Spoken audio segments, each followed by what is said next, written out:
Alright, Boone in the Capital Wasteland. This should be fun. Wait, is that my special allocation? Really?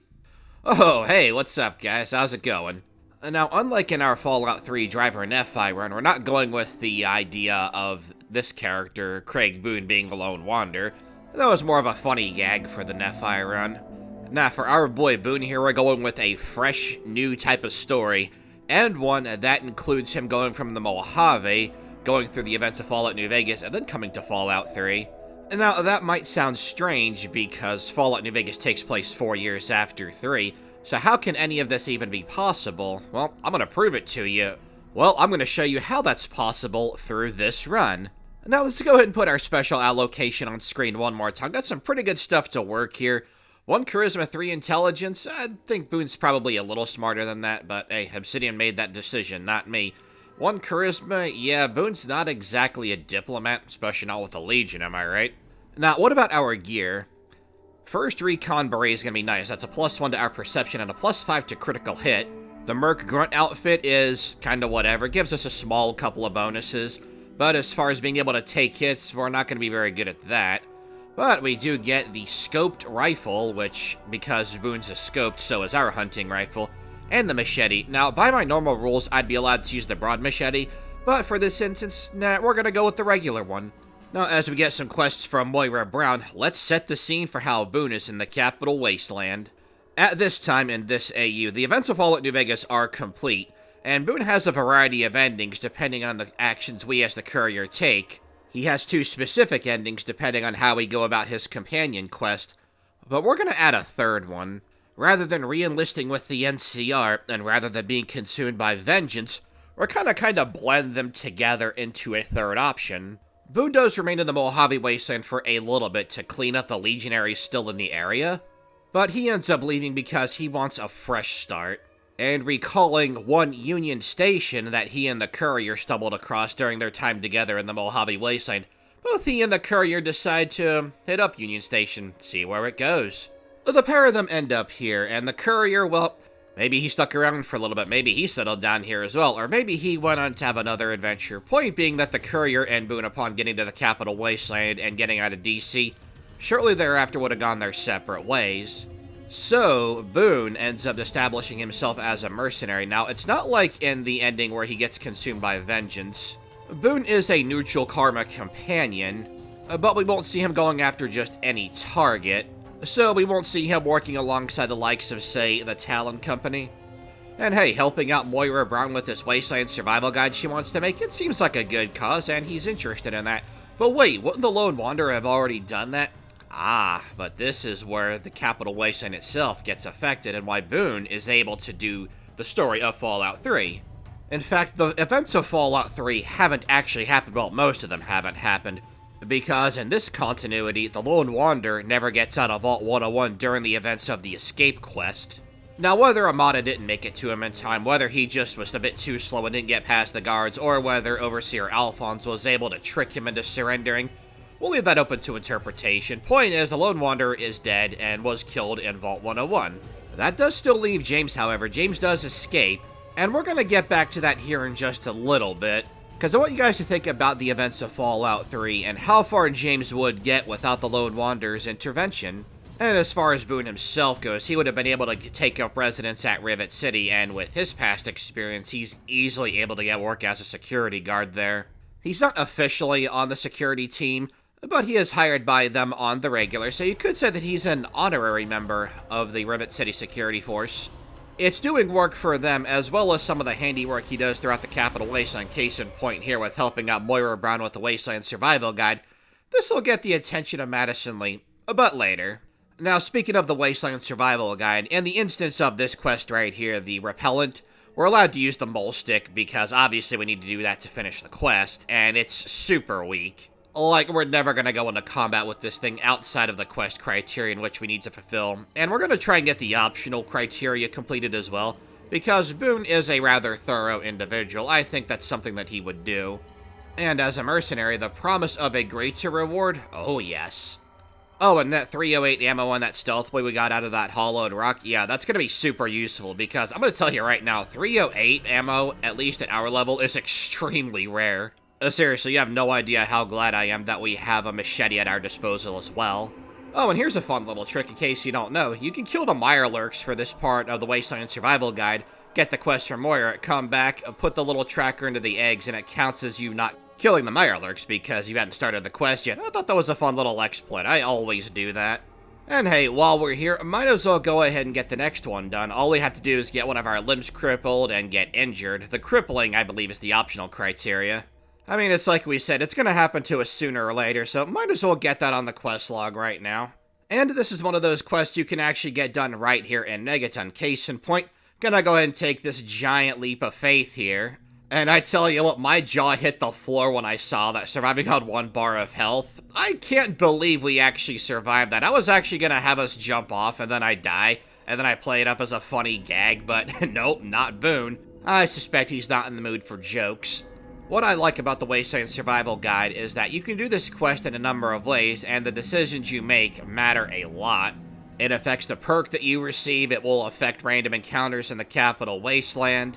It affects the rewards you receive from Moira. Oh, and my personal favorite, exploration. Tons of XP and loot to be gained from going out and doing these quests. And the quest very quietly pushes you in many directions throughout the Capital Wasteland. Well, let's make a quick pit stop at Rivet City here. Go ahead and report in, and we're gonna grab the intelligence bobblehead here. Now, if you're unfamiliar, the bobbleheads in Talon 2 Wastelands have different effects from what they have in Fallout 3. Swinging back over to Megaton, we're gonna do another quest here, and that is to deal with one Mr. Burke, because, well, he wants to set off the bomb in the center of town, and that's really not in Boone's personal interests. Burke offers, we refuse, and because we can't let a guy like this go lest he sets off the bomb himself, well, that probably reminds Boone of the story he heard about Camp Searchlight where some legionaries set off this radiation bomb. He's not about to let something like that happen again. Now, Boone may not be the most savvy with explosives, but thanks to a quick little tip from the Patriots Cookbook, there's just enough wiggle room there for him to successfully defuse the bomb. We can report to Lucas Sims, and we can get us another bobblehead. And now between the +5 that we get from the intelligence bobblehead to magazine bonuses, as well as the +25 to carrying capacity, overall, I gotta say I prefer the TTW bobbleheads a little bit over vanilla Fallout 3. Now, as we make our way to Arlington Library from Moira Brown, I feel like I just have to show some of the Capital Wasteland, just how fun it is to explore, and just how dangerous this place can be. Couple that with the rules of our challenge, just playing as Craig Boone, and you'll see on our screen here, we don't have a whole lot of ammunition. Now sure, when we shoot something, it tends to die in 1 or 2 hits, but because ammo is so difficult to come by, every shot really has to count. As we take out that turret and shift our focus to the right here, we almost one-shot this raider here. And then you're going to see me hesitate. Like I said, every shot has to count, and I'm like, oh, but what if I miss? Like you see, she has 1 bar of health left, and a bunch of thoughts are going through my head. What if I miss? Should I go with the machete, get up close? Well, Razador, this is what happens when you hesitate. But hey, if there's a bright side to all of this, we already have 10 out of 50 for Tough Guy for our limb-crippling GRA challenge. Nice. And it's little instances like this, yet where you have to just be quick, precise with what you're doing. And that's what makes these challenges here in the Capital Wasteland so much fun, is these random encounters. You never know what's gonna happen. Every time I go through Fallout 3, whether it's casual or for a challenge, which I've done 1 of so far, but you know what I mean. It's always an adventure. You never know what to expect, and that's why I love the Capital Wasteland so much. And now, the bright light at the end of this tunnel is once we get to Arlington Library, we can have the Brotherhood of Steel essentially clean the place out for us. That also means we can make contact with Scribe Yearling, get 100 caps per pre-war book. That's going to be awesome. But let's go ahead and shift our focus to another mercenary contract, taking out Roy Phillips for the 10-penny residence given to us by Chief Gustavo. We start off real strong here, getting the element of surprise sneak attack on Michael Masters, leaving just Bessie and Roy Phillips. And now I had to eye roll at this moment here because we get a sneak attack crit on Roy Phillips, but I must have just missed and hit his gun, which didn't seem to do much of anything really because he's still able to fire at us. That's okay though, we can fall back into the adjacent corridor, and surprisingly we don't one-shot Bessie Lynn. I thought that we would, considering that she doesn't have any armor. Oh well, the follow-up takes her out. And our next attempt at a headshot against Roy Phillips goes off without a hitch. We're getting a lot of critical hits. Don't forget the first recon beret buffs our critical hit chance. Very awesome. Okay, we're done here. Let's go ahead back to Tenpenny Tower and report to Chief Gustavo. And I have to say, it's pretty funny with the attitude that Chief Gustavo gives us. You know, he's a bit of an elitist himself, and now, I know he doesn't know who Craig Boone is. It's just kind of funny imagining this play out. Craig Boone's just like, I got a bit of a mouth on him, this one. Well, we're done here. Sadly, no nice sweep for us here, because we did defuse the bomb. We helped out Megaton, so our player housing is back in Megaton. All said and done, let's get back on track with the main story.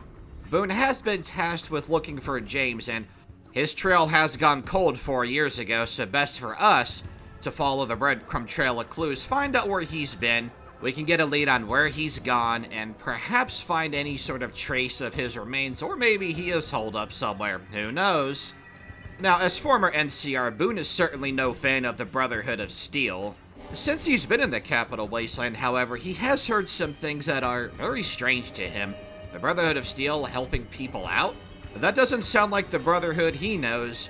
Mowing down super mutants with extreme prejudice, now that's the Brotherhood he's familiar with. Boone may not care for these guys, but he's a long ways from the NCR, so best to play it safe and just go along with these guys for the time being. This is pretty much what happened at Arlington Library. The Brotherhood of Steel took care of the majority of the threats. That's good for us because that means we can save ammo. Doesn't mean I'm not going to get involved, though. And although things are looking good for us for the time being, the Super Mutants have one trick up their sleeve, the Super Mutant Behemoth. And I gotta say, this thing makes one hell of an entrance. Okay, we'll go ahead and get into position here, go and line up that shot, and, well, either collision was really bad there, or I did next to no damage. Now, in a normal playthrough, we would take the Fat Man and make very short work of this behemoth, but again, the Brotherhood of Steel can do most of the work. That said, we're not gonna just sit back now. Time to bust out the machete. Now, going to melee a Super Mutant Behemoth, that sounds suicidal. That's because it is. At least until you get Super Slam, which we don't have yet. Now, once we lure this guy back out, you're gonna see just how much damage he deals to us. We block the strike from him, and not only do we take quite a bit of damage, but our arm, the one we used to block, gets crippled immediately. Thankfully, with the Lines chapter backing us up, we're able to take out the Super Mutant Behemoth and Vats with a machete swing. I bet you never thought you'd see that. And now, before we move forward, we have to go and take these energy weapons to a certain interested third party, if you will. All this talk of a different Brotherhood of Steel chapter, the Brotherhood outcast, some friction between the Brotherhood, all very interesting stuff for Boone. And hey, these outcasts are looking to rein in technology, and they're willing to hire scavengers to do it. We're not a scavenger, but hey, we are a mercenary. So we can turn in laser pistols, laser rifles, and things of the sort to get items like Stimpaks, Hydra, Radaway, etc. Well, judging by the looks of it, Caston should give us a quest to bring us some Abraxo cleaner for his darn armor. And we're gonna make this trip a couple of times because carrying capacity is a thing. Once we're done here, time to head back to the GNR Tower and meet up with 3-Dog, who will give us our next lead for tracking down James. 3-Dog, one of my favorite characters in the game. I'd say him and Butch Deloria are my favorite characters in Fallout 3. And it's like, how can you not love 3-Dog? I mean, he's got so much personality, and he's so much fun to listen to on the radio. And one of my favorite in-game mechanics regarding 3-Dog is that he's not afraid to call you out if you do stuff that's, you know, evil, or praise you if you do things that are good. Now, before Boone will give us any information, we have to do a small favor for him. Hunting down super mutants and the like, that sounds like a good time to me. I haven't done this quest in quite a while, so this should be a lot of fun. And we do have to be mindful of our level, because the enemies do scale with you, and in the instance of Feral Ghouls, we'll eventually get Feral Ghoul Reavers if we get too high. We're not in any danger of that right now, but it's something we do have to keep in mind. Still, making our way to the DC Museum of History isn't too bad.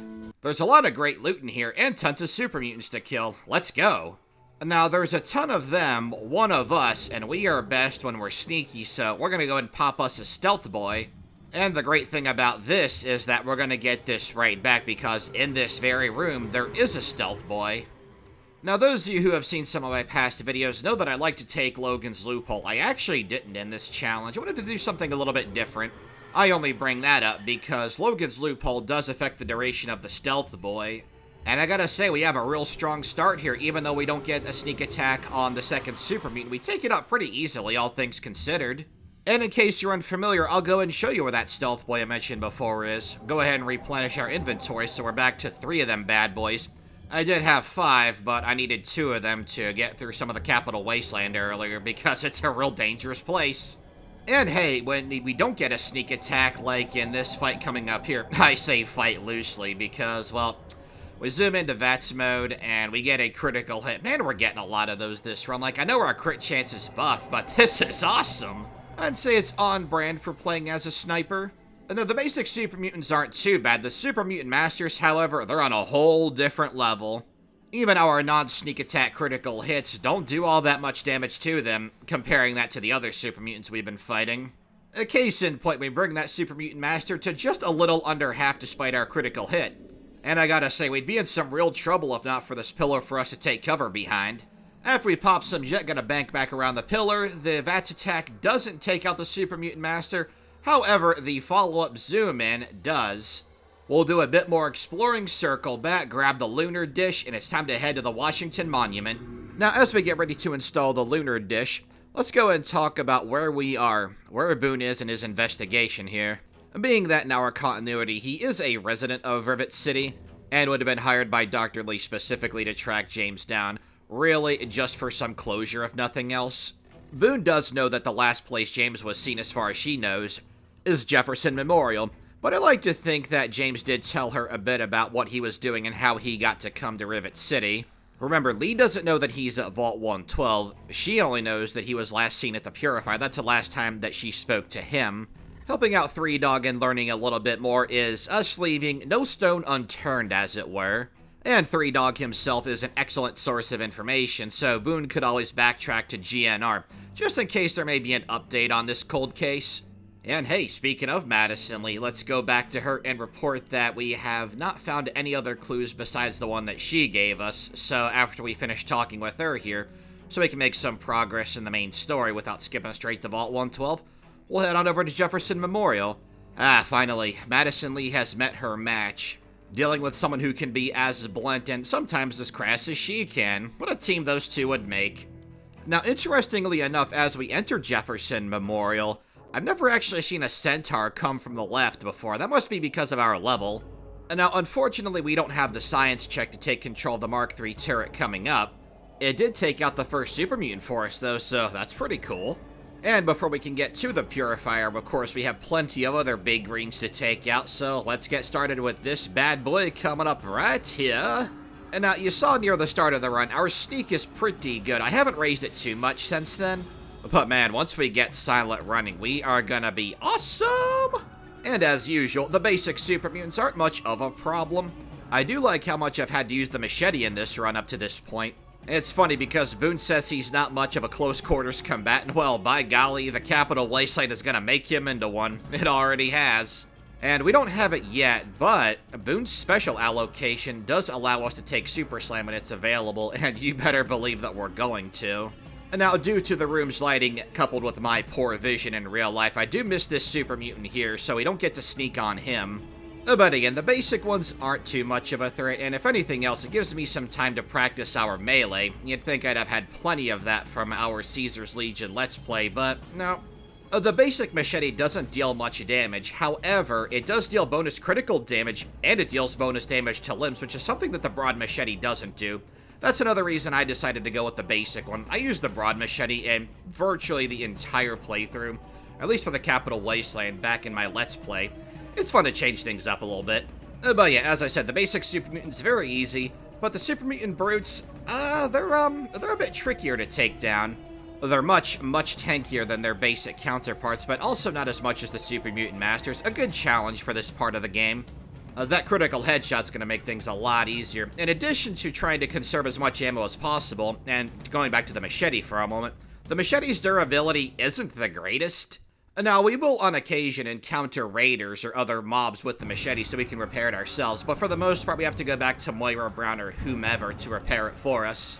Now, as we clear out the rest of Jefferson Memorial, we'll have to anyway when we get James, so might as well do it while we're here, right? I got a bit of a channel update, very exciting stuff, I know. Now, we've got quite a few runs both in Fallout 3 and Fallout New Vegas, with the Tale of Two Wastelands mod still coming up. But I wanted to give you guys a heads up on what our next Let's Play is going to be.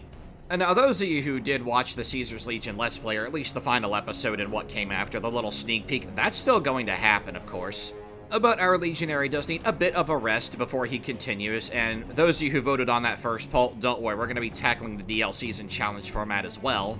But our next Let's Play is actually going to be in Elder Scrolls Oblivion. I also plan on introducing some Elder Scrolls content onto the channel here. I got a ton of fun video ideas for the Oblivion content. The Let's Play is going to just be a casual, like you boot up the game, you sit on your couch, and you just play with some friends. It's got that sort of vibe to it. But don't worry, the Fallout content's not going anywhere. We got plenty of challenge videos coming up, and I do have a Fallout-themed Let's Play in mind. Again, not the one I referenced about a minute ago. But I'm thinking after Oblivion that I'm going to fire up a Fallout Tactics Let's Play. That game is an underrated gem in my opinion. Yeah, it's, there's a bit of lore-unfriendly stuff in there like the Vault Zero plot point. But little fun fact about Razador, his favorite chapter of the Brotherhood of Steel is the Chicago chapter. Some folks call it the Midwest chapter. I call it the Chicago chapter because that's where the game starts out at. That's where the Brotherhood gets situated. And it avoids confusion with the Fallout Brotherhood of Steel, whatever that PS2 one's called. I haven't played that, but I believe that takes place in Texas, right? That'd also be the Midwest? By all means, feel free to correct me if I'm wrong about that. Again, I've never played Brotherhood of Steel, the PS2 game, so I'm probably off about that one. But yeah, our audio roadmap here, more Fallout challenges, of course, Elder Scrolls Oblivion Let's Play, Elder Scrolls Oblivion challenges in addition to the Fallout challenges, and after the Oblivion Let's Play, Fallout Tactics. And hey, wouldn't you know it, that little channel update, perfect time to end that because we can get right back to the challenge here at the perfect time. Us, Boone, getting that last piece of information he needs to track down James's whereabouts. Again, he's not expecting to find James alive, but if it can bring Madison Lee closure, then hey, that's cool. After all, that's what we were hired to do. Learn the fate of James. Now, in our last Fallout 3 run, the Driver Nephi run, I had a little bit of fun here in Tranquility Lane. I didn't show it because it wasn't relevant to the challenge, but you can probably guess what Driver Nephi did. Here, this time around, we're going to take the good way out. Well, the game calls it good. That's debatable. Oh, and Super Slam, yes please, and thank you. Now, the clue in-game for Tranquility Lane's little failsafe here is when Dr. Betty is whistling. The tune of the whistling matches the sounds the items inside of the old abandoned house make. You line them up like pieces of an oratory puzzle, activate the failsafe once the computer pops up, and voila. Now, this can't be easy for Boone to watch. A bunch of soldiers gunning down innocents? Yeah, that feels like Bitter Springs all over again. Just that the Great Khans are a bunch of filthy raiders, and these people were under the torment of one Dr. Betty. And surprise, surprise, James is in fact alive. Turns out he's been inside of Vault 112 all these years, and that's what I said before about how this game's story can stagnate without the Lone Wanderer. Without the Lone Wanderer, James's tale ends right here inside of Vault 112. Oh, and while randomly exploring, I found Rockopolis, an unmarked location that even to this day is pretty hard for me to find. The unarmed bobblehead is useless for us, but I thought I would show it off. I was proud of finding that. All said and done there, we'll swing back to Fort Independence and pay our buddy Caston another visit. We've been giving him so much tech that turns out that we are officially trusted by the Brotherhood outcasts. Now there's something I bet Boone never thought would happen. This is always a great place to go in Fallout 3 challenges because you have a rather steady supply of Radaway, Stimpaks, and a Tale of Two Wastelands, yes, Hydra. That's not in Fallout 3, and that's real useful if you run out of doctor's bags, which we have quite a few times exploring the Wasteland in this run. And hey, with James back at Rivet City, we can do some mercenary work. We're gonna go ahead and help out Dr. Lesko here. I did go here in the Caesar's Legion Let's Play, and yes, I remembered to ask for a reward this time. It's a pretty easy quest. All he wants us to do is take out 5 of these, nest guardians, the big ants. We're not to harm the queen ant because he needs her for study. Now, if this were regular Fallout 3, we wouldn't have enough of a science check to get into that terminal, the one that's coming up, I should say. But because this is Tale of Two Wastelands, and Fallout New Vegas items, including the magazines, are in Fallout 3, and we got that intelligence bobblehead from before, we can work around our 35 science check. I tell you, man, that bobblehead really allows us to strategize with our skill point allocation. And the Nest Guardians are nothing special to write home about. As long as they don't let them bunch up on us and douse us in fire, we're okay. One-on-one engagements is the best way to go. And speaking of things that aren't in Fallout 3, ammo variety is really helping us out in this run as well. And now, I would like to save our armor-piercing rounds for higher armored enemies such as the Super Mutant Masters we will inevitably fight inside of Vault 87, as well as the Enclave goons we'll be encountering from Vault 87 onward. Not inside of Vault 87, you know what I mean, after Vault 87. And my point, however, is without the hollow points and the armor-piercing rounds, we would have run out of ammo long ago. We also wouldn't have the scope on our hunting rifle. It's kind of interesting that there's no scoped hunting rifle in Fallout 3, considering that we have a scoped 44 Magnum. Oh well.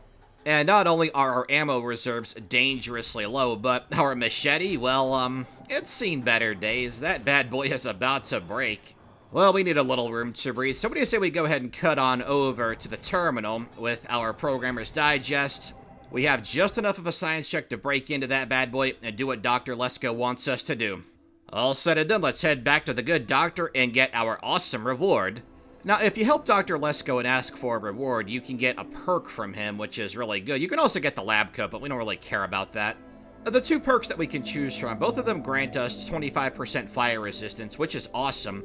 Ant Might gives us +1 to strength, or if we take Ant Sight, we get +1 to perception. I decided to go with Ant Might. I figured that would help our melee deal a bit more damage, and it gives us a more carrying capacity. And all that's left here is to help Brian Wilkes find a new home, and thankfully we, as Boone, are a resident of Rivet City. We know who Vera Weatherly is. Brian Wilkes tells us about her, so we go back. We ask her if she's interested in taking him in. She does. We're good to go. All that's left for us now is to go back to Grey Ditch one last time, let Brian Wilkes know what's up, and, well, apparently he wants to just hightail it over to Rivet City. Good luck with that, I guess. And hey, we're just in time for level 12. Oh yeah. I think now's as good a time as any to continue with the main story. If we get too high of a level, the super mutants will become overlords, and they are a real pain in the ass. Just in time, I'll take silent running, please, and thank you. So we've been hired to help out at Jefferson Memorial. After all the combat that's been going on, I figure Boone can do with some R&R. Having taken the initiative and clearing out the super mutants early means we can save a little bit of time. And it's pretty easy stuff, nice and relaxing. We gotta hit a couple of switches, and then we'll have to travel through a pipe, activate a valve, and we'll be good to go. Or will we? We'll skip past the dialogue with James, not relevant for Boone. Well, not this tidbit right here, because now we have the heads up that we have someone coming to check out the purifier. Turns out it's the Enclave. These guys were fairly challenging as Driver Nephi. The Enclave soldiers as Boone, I think they'll be a little bit easier. I certainly hope so. As we enter the next area, we can go ahead and pop VATS, catch that Enclave soldier off guard. Good timing on that, too, because we would have been in caution at the very least. And I gotta say, silent running is already paying off as we make our way to the second Enclave goon, going to sneak. We're hidden, zoom in, good night, Irene. And now, normally I would skip over this next part here. It's just a bunch of dialogue, but I want to show you a fun little clipping trick. You press the F button if you're playing on keyboard, and you can interact with Colonel Autumn in here in ways they never intended, and it's kind of awesome. We don't get to pickpocket him, unfortunately. He somehow catches us through the through the glass. After James dies and Autumn, not really dies, you can also loot them. That's good for a collector's value, getting the dad's vault suit. You know what else is cool? Cutting down ghouls with the machete. We're going to be saving our rifle for the Enclave, just in case we need it. Who am I kidding? We had to run from the Enclave goons coming up as Driver Nephi because he lacks a firearm. This time around, I don't think so.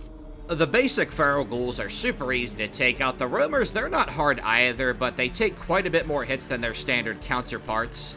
It's best for us to aim for the limbs because of the bonus damage that comes from the basic machete. And now, in lieu of cleaning up this area, we're going to come to a bit of a halt as Madison Lee wants to stop because we need to help out Garza. Well, we did help him out with some club therapy last time. This time around, we have a ton of stim packs, so yeah, we'll go ahead, reach into our ocean of stim packs because Madison Lee needs 5 for Garza. She'll give them to him, and we can continue. Before continuing, however, we're going to have her and the scientists wait, and we're going to have an absolutely awesome shootout with this Enclave Hellfire Trooper. Hey, that was a fun unit to use in Faction Warriors. Now, this is real intense because even our armor-piercing rounds aren't doing that much damage. Meanwhile, the Hellfire Trooper is really messing us up. Thanks to some buff out and medics, we are able to tank some plasma shots from the Hellfire Trooper, and we are whittling her down a bit. You know, I was gonna say we're low on ammo, and we are, but this is actually the most I've had in quite a while, so by this run standards, we have quite a bit? Well, we have enough to win that shootout. Man, that was awesome. One last thing for us to clear up here is the last wave of Pharaoh Ghouls, and thankfully we have a Brotherhood of Steel Paladin here to help us out. There's some real conflicting emotions going through Boone's mind right now.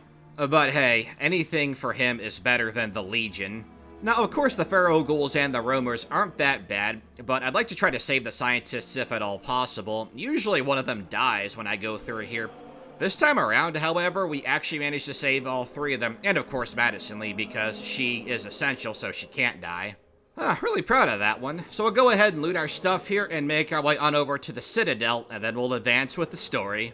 With another contract fulfilled, it's time for us to head out our own way and have some more fun with some side quests. And when I say fun, I mean it.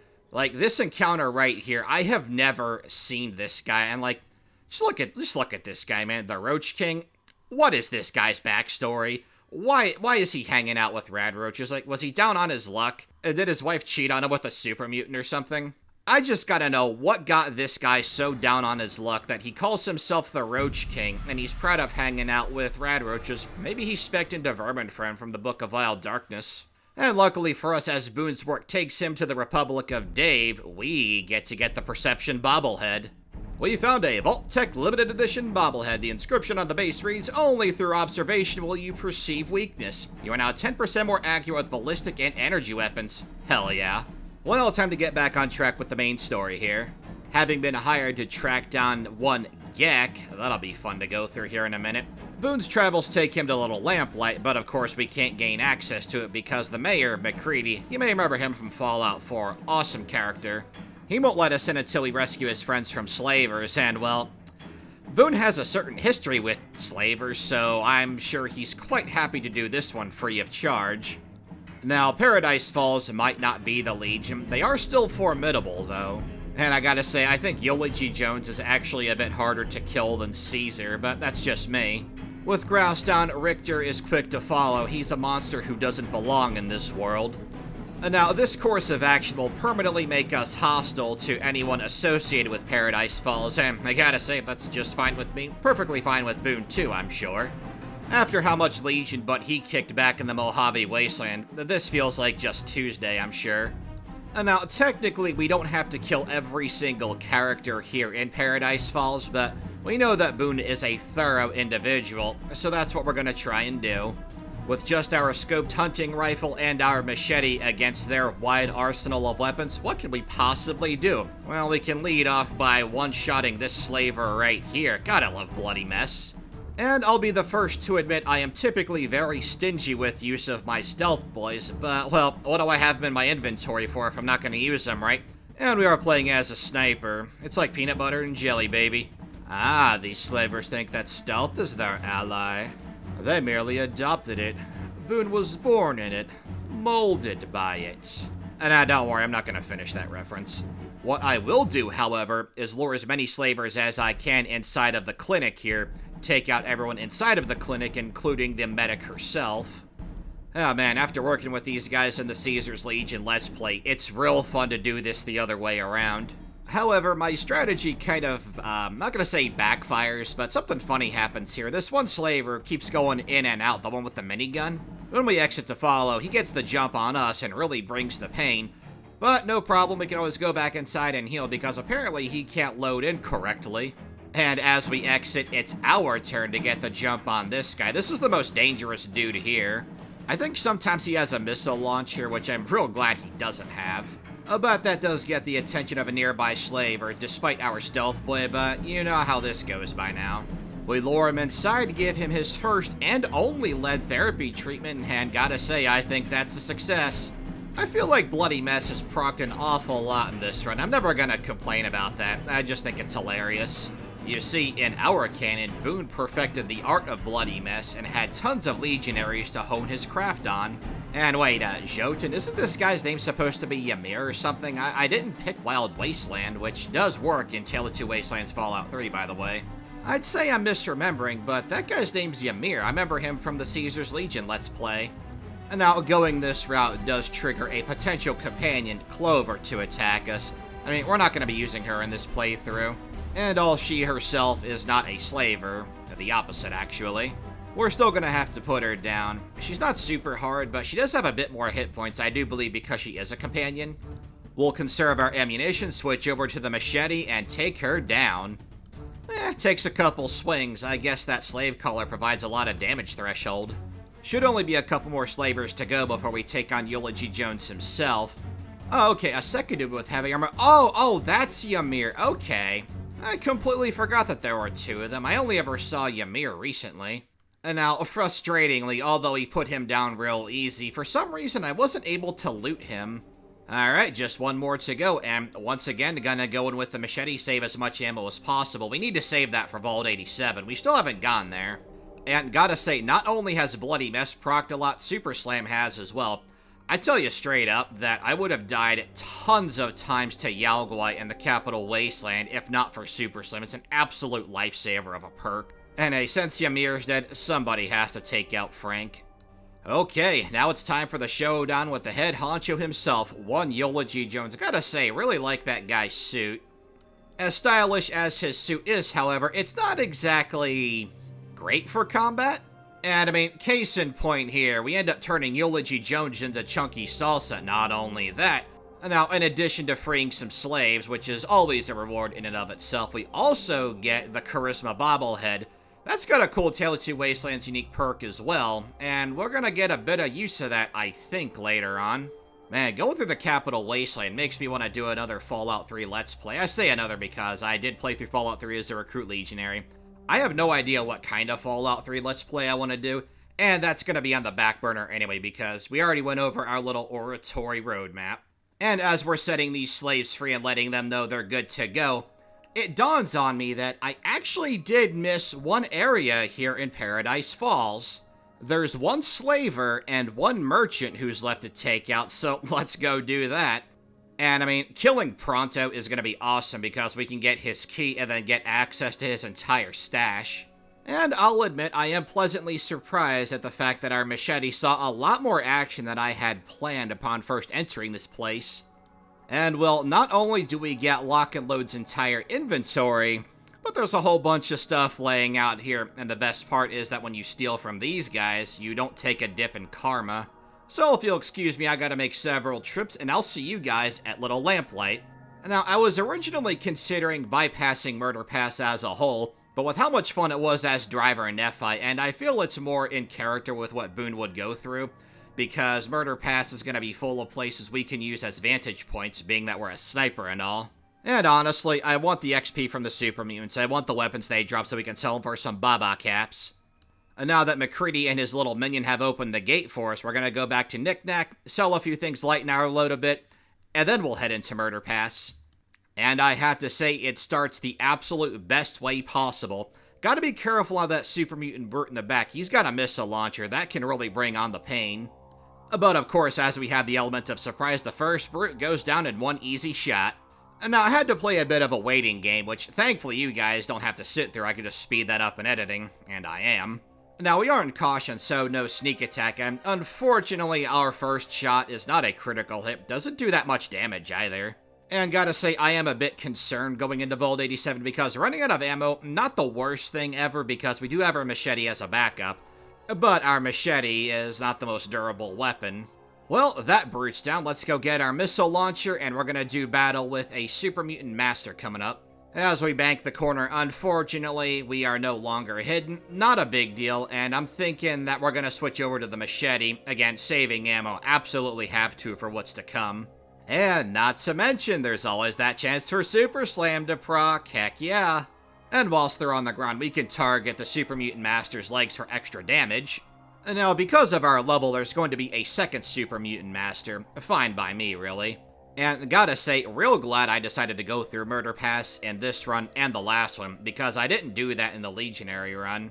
Going the other way does save time, but you do miss out on experience points and loot. Who knows, maybe next time I will. I guess it depends on which character I decide to play as. But that's a dilemma for future Razador. Current Razador, and you guys, still gotta get through Vault 87. Now, just because we didn't take the shortcut doesn't mean that we lose out on that loot, however. Unfortunately, we won't be able to open the safe coming up because we don't have 50 lockpicking, and I do have a Locksmith Reader's Magazine to boost it, but I want to save that for a little bit later. Once we snag the loot we can and take care of the rad roaches, it's time to battle the first of many, many super mutants. As we switch on over to the hunting rifle to take care of business, we have 18 rounds of our standard ammo. We have extra ammo for hollow points and armor-piercing rounds as well, but I really want to save those. And gotta say, I'm surprised we got the jump on this super mutant. Those guys usually spot me. I'm gonna guess that's silent running coming in clutch, which I ain't gonna complain about that. Now, what does surprise me, however, as we take out that brute, is that there's a third super mutant who's a bit farther away, and we aggroed him too. It's not really a problem, especially not now because there's only one super mutant left to take care of. I guess he heard the gunshot. That would be pretty easy considering that we're in close quarters. And I figure, one-on-one like this, time to switch over to the machete, and yeah, that conditioning's not looking great. No super slam yet. That is a 15% chance to proc with a one-handed weapon, so not terribly surprising. What is surprising, however, is going into VATS mode and getting the first-person swing with our machete. I've never seen that before either. That and the Roach King random encounter, two things I've never seen. Another reason why I love playing Fallout 3. Literally new stuff every time you play. It's awesome. Now, a little bit ago, I mentioned silent running coming in clutch. You want to see it be an absolute unit here? This super mutant master right here doesn't spot us, and kaboom, good night, Irene. Love it, love it, love it. Making our way out into the main room here, we can go ahead and zoom in on the super mutant brute on the floor above. He's down in one shot. You know, I was a bit conflicted taking silent running over sniper because, I mean, sniper just feels like the Boone perk. Yeah, very glad I didn't because silent running, once again, being absolutely awesome. And now, yeah, we are one-shotting quite a few things here, but we kind of have to because if we don't one-shot them, especially the super mutant masters, they can really, really lay a beat down on us. Now, one thing I find interesting is that in this room right here where we're looting, you can actually rest, barring you clear out the super mutants in the immediate area. That's pretty cool. And now when you take super mutants and cool and you blend them together, you get Fox, one of the most awesome companions in Fallout 3. We're definitely bringing him along going forward. Now, in case you missed my driver Nephi run, which you should totally watch, that was a lot of fun. One thing that Tale of Two Wastelands does is that it corrects Fox's health glitch, so he's quite vulnerable here. He's not the nigh invincible meat shield that he is in vanilla Fallout 3, unfortunately. But for the purposes of our challenge run here, it's actually better because it makes us just as vulnerable, so we have to make sure that Fox is safe because we want him to go get the G.E.C.K for us. Still, working alongside each other, we're able to clear out Fox's lesser-minded brethren with a bit of difficulty, I'll say. Again, we ourselves aren't in any immediate danger, but that could very easily go the other way around if we're not careful. And hey, fortunately for us, we are done here at Vault 87. Fox gets the G.E.C.K for us. We can go ahead and have Boone take it back to the Brotherhood of Steel where he gets his payment. Well, that is the plan. Unfortunately, however, things are about to go a little awry. You see, as we backtrack, it turns out there's somebody who's waiting for us. Now, here's another fun little detail that Tale of Two Wastelands corrected, is that when this cutscene goes off, we can't move. We're locked in place. Definitely an improvement, because being able to run away and still getting hit by that flashbang is pretty funny and entirely unintentional on the game designer's behalf, I'm sure. But yeah, having been caught by the Enclave, that's bad news for us. Now, of course, Boone has never done battle with the Enclave. Back in the West Coast, the Enclave was dealt with many years ago during the events of Fallout 2. Certainly, Boone knows who they are, so this is quite the interesting turn of events for our former NCR sniper. I like to imagine that during this interrogation scene that Boone spits tobacco in Colonel Autumn's eye, something he actually does, by the way, in one of his character endings. If you side with Caesar's Legion and Legate Lanius becomes the new Kaiser, that's ultimately the fate that befalls Boone should he survive. And the plot thickens as apparently the president of the Enclave wants to meet with us personally. Well, I'm sure that'll be fun for Boone. Make our way to the president and then take him out. Well, Boone, it's gonna be a little bit more complicated than that. Anyway, after flexing at this Enclave officer, he runs away, turns tail, and we have free reign of the base, for now. Because, unfortunately, Colonel Autumn overrides President Eden's order, so we're now shoot on sight. Fortunately for us, we got more stealth boys. Well, by more stealth boys, I mean one, and that's exactly what I'm saving that for. Now, we do have some ammunition, but I want to save that for on our way out of Raven Rock. And as we bypass many encounters, we make our way to Colonel Autumn's personal room, where we can get the energy weapons bobblehead. Again, useless for us, but I like picking it up. Not only that, but we got our stealth boy back. That's awesome. Now, you'll recall earlier I said I wanted to save our Locksmith Readers magazine. Well, that's for this footlocker right here. There's something we really need in here. Not only do we get some buff out and some mentats and some 10mm to sell, that G.E.C.K self-destruct holotape, that's gonna come in handy. And yes, that holotape contains exactly what the title of it says. However, it's not enough to simply have it. We have to listen to the holotape. And I gotta say, it gives us some real insight on Colonel Autumn and the internal workings of the Enclave, the friction between him and the President. And as we're listening to it, well, Boone's idea of going to take out the Enclave President, it turns out that yeah, he can actually do that now that he has the self-destruct sequence. I say that because President Eden is the G.E.C.K computer. Boone, he put up with Yes Man through the Courier, and now he's dealing with another AI. And thanks to the self-destruct sequence, he has been promptly dealt with. All we have to do is get out of here, and thankfully, President Eden, even though he's in the process of self-destructing, has his machines help us on our way up because he wants us to slip that FEV vial into the purifier. And now, obviously, Boone is not going to do that, but you can't leave until you take it, so we have it for the time being. I gotta say, it's always fun to fight our way out of here, and our last run we couldn't because our Gulf driver was broken, so we just had to make a beeline for the exit. We could do that here as well, but where's the fun in that? Sadly, we're not able to loot much of anything here because even though we have a high carrying capacity, the stuff here is super heavy, and to get the most out of Protector Cast, and we have to give him everything here individually, so not really worth it at this rate. We got tons and tons of supplies from him already, anywho. Only a couple more Enclave goons to get through, and we are free of Raven Rock. And I'll say, credit where credit's due, they do put up a bit of a fight. We don't take too much damage ourselves, but the sentry bots catch a real beatdown from the Enclave. That doesn't matter too much, though, because even if the sentry bots got destroyed, we'd be able to finish them off easily. Well, maybe not easily. We only had a couple of hollow point rounds left, the exact opposite of what you want to use against power armor. But hey, we won! Woohoo! And the awesomeness just keeps coming because as we get outside, we meet up with our buddy Fox, and he wants to mow down some Enclave goons. He does so with great efficiency, and you bet your sweet behind we're going to be bringing him with us. We're going to need someone for that purifier.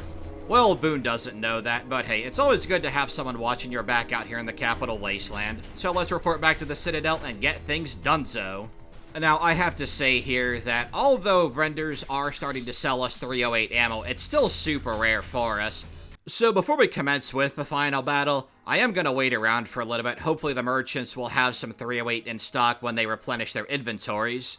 And something else worth noting is that some of the Brotherhood of Steel Knights, when we escort Liberty Prime to Jefferson Memorial, hey, don't look at me like that, that's exactly what it is. Those Brotherhood Knights have sniper rifles, and sniper rifles use 308 ammo, just like our hunting rifle. So if one or two of them dies, well, they're not going to be using that ammunition anyway. But yeah, our mission's successful, partially, because we still have to get the G.E.C.K back from the Enclave, which is what Boone was hired to do. We can give Owen here the FEV virus so he can have it disposed of once it's analyzed. And once the conversation shifts over between us and Sarah Lyons, well, Sarah Lyons is all like, hey, you're an honorary member of the Lions Pride, and I just imagine Boone giving her the sternest stink eye like, no, never. So naturally, we refuse the power armor that she gives us. So we'll stock up on some 308. We're going to skip over Liberty Prime and go straight to Jefferson Memorial because Liberty Prime does all the work. No real need to show that. Jefferson Memorial is where action picks up for us, Sarah Lyons, and Fox. We'll go ahead and buff ourselves as much as possible with our chems and our Yaogwai meat. And hey, we got the I can stop anytime I want GRA challenge done, so nice. Not that that was a goal of mine in this challenge, but I'll never say no to 75 free experience points. And yet, you can tell by how many times we've gotten addicted throughout the course of this run. I didn't take Logan's loophole like I normally do because, hey, do something new, why not? Now, with our gear set up, these Enclave soldiers are actually a bit formidable, so we have to be careful. We may have Sarah Lyons and Fox backing us, but they are better armored than we are, they have better gear than we do. We take it slow, we take it steady, and we'll win. We've had some pretty small RNG this luck, a lot of clutch moments, and this critical hit right here is no exception. Our NCR Bray truly is the last thing that Enclave soldier never saw.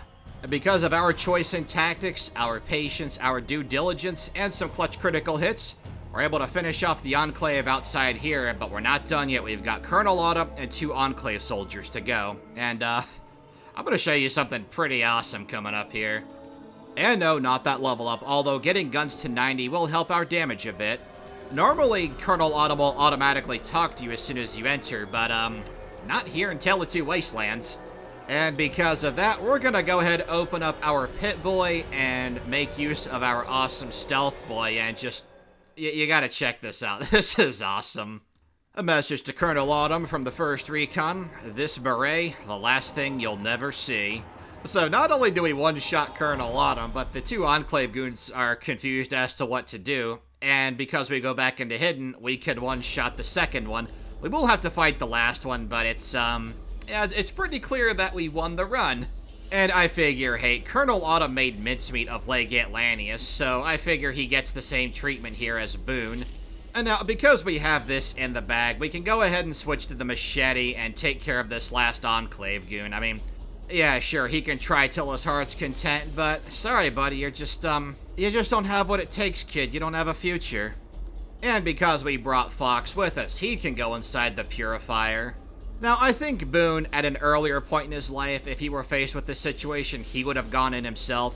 But with his new mindset of starting over in the Capital Wasteland, I mean, why bother? And besides, if he were to do that, who's gonna hunt down the rest of the slavers here in the Capital Wasteland? I gotta say, I had an awesome time with this challenge. It's like, I did a lot. There was so much more I could have put in the run. That's kind of my problem. I end up doing so much stuff, and I'm like, you know, I gotta make a video out of this. And sure, I could make like a 3-hour-long video of Craig Boone in Fallout 3, but that just isn't practical. Well, not unless you guys want me to do stuff like that, which I'm always happy to make longer videos. I really hope you guys enjoyed that run, and let me know if you liked this scenario here, and if you agree with me on whether or not the events of Fallout 3 would stagnate without the Lone Wanderer's intervention. Again, I think that it would, because without the Lone Wanderer, James never gets out of Tranquility Lane. At any rate, for our next challenge, we're heading back to the Mojave Wasteland, where we're going to play as 3 Dog. Oh yeah. Thank you guys so much for tuning in, and I'll catch you back out west.